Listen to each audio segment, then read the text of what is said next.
are not having the picture of really a unified field like it's being developed now. Okay, so I'll tell you the history. The history was that myself and Nambu and some other people put together the string theory for hadrons. It wasn't just me, and it was a number of people.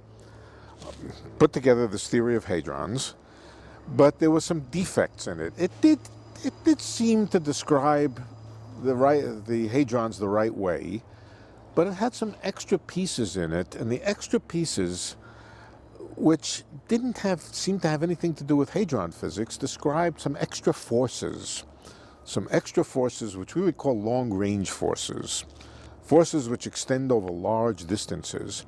In fact, one of the forces looked like gravity. Now, we were not in the business at that time of trying to describe gravity. We didn't think that gravity had anything really to do with hadrons, and so this was a defect. We saw this as a defect in the theory, that it was giving rise to something that we weren't trying to describe. Some very bold people, John Schwartz, some other people, said, you know, maybe this is really a theory of gravity.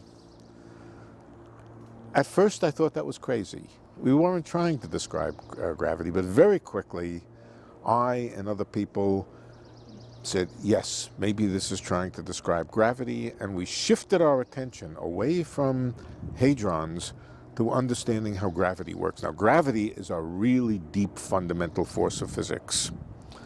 It's believed to originate at distant scales, at size scales which are 19 orders of magnitude smaller than a proton.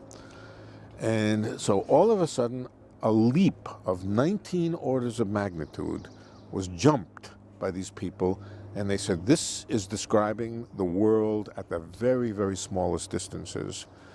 That was very bold, extremely bold, and over the years, since that time, we've learned more and more about the theory, more and more about its power, more and more about how it potentially can describe the most fundamental forces, the most fundamental particles, and that was the history of it.